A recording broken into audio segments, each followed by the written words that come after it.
No! God, please, no! No! No! No! IBF sumang-ayon kay Casimero, Mindoro TKO ang kalaban, SB naduwag na, Chavit Singson tumawag kay Cuadro Alas. Una sa mga balitang boxing ay sinabi ng mga alipor si Silver Voice TV official na dahil walang bearing ang panalo ni Champ Cuadro Alas it's my boy dahil sa pag-overshoot sa required weight. During sa unang araw ng weigh-in at naging madrama ang mga sumusunod na mga pangyayari, although nanalo si Casimero ay naging controversial pa rin kaya napako raw ito sa world ranking. But after 3 weeks ay naglabas ng bagong update ang IBF na from top 30 noon buwan ng September ay nasa top 10 na para sa buwan ng October. Sa ibang balita ay buti na lang at hindi nagpa-picture sa araw ng kanyang laban si Welgen Mindoro kay Malas ng Pinas kaya panalo via awesome third round TKO wins against Lucas de Abro. Sa unang round ay nagsukatan muna ang dalawa subalit pagpasok sa pangalawang round ay nakuha na ng ating pambato ang distansya kaya nakascore ito ng 2 beses na knockdown. Panilangan ito pero na-save by the belt. Sa third round ay doon na nabulagta ang kalaban ng mas apol sa counter right straight. At sa panalo ni Will June ay umakyat na sa 13 wins at 13 by way of TKO na may isang draw. Inanunsyo rin kaagad ng Viva Promotion ang laban nito sa buwan ng December 6 sa Dubai vs Joel Camille Ere ng Australia. Meanwhile ay sabi ng mga Casimero supporters na kung ang idol ng bayan na sina FTRRD at Casimero ay lantarang binanatan ni Tagatahol ay ibahin mo raw si Ninong Chavit. Dahil para raw umurong ang kampana ni Silver Voice of the People dahil di man lang makuhang tumahol. Nagmukhang maamong tuta na nagmamakaawang pansinin ito ni Ninong Chavit Singson. Sa kaugnay na balita na as per mga tambalolo and friends na si Casimero daw ang nagkukumahog na habulin si former Governor Chavit Singson. Abay subukan ninyo ngayong mag-fabricate ng maling balita at sirain ang combo na, Chavit Casimero, baka magsisisi lang kayo. Sa ibang banda ay sigurado na hindi maipipinta ang mukha ng mga anti-Casimero kung makita nilang nag-enjoy sa panunood ng boxing event si former 3 Division Champ Cuadro Alas. Kasama ang dating sikat na junior action superstar na si Joko Diaz na nalilibang sa pagpapanood sa laban ng bata ni Boss Rich doon na si Joel na naging sparring mate ni Champ at nanalo via first round TKO.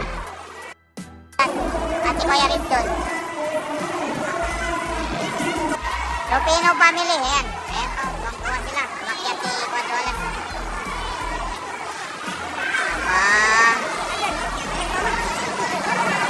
Andyan din si Idol, Joko Diaz.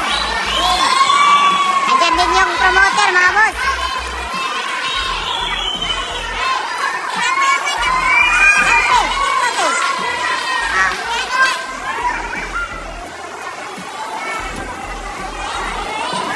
Ayan po.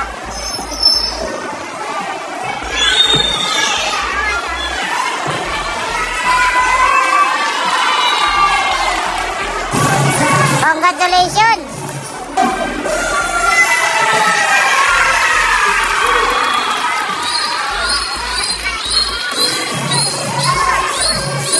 Di ako natatakot sa hamon ng buhay pagkat meron sa aking gumagabay. Pilit kong naakyatin ang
Meanwhile para sa mga edad 18 years old and above na mahilig tumaya online ay you can earn as much as 12k bonus in your first deposit. Pwede kang tumalpak ng 5 pesos at manalo habang nanunood sa inyong mga paboritong sports like boxing, NBA, PBA, MPBL at G-League games. Madali lang ang pag-deposit at withdrawal via Paymaya, GCash Direct, GCash QR at online banking.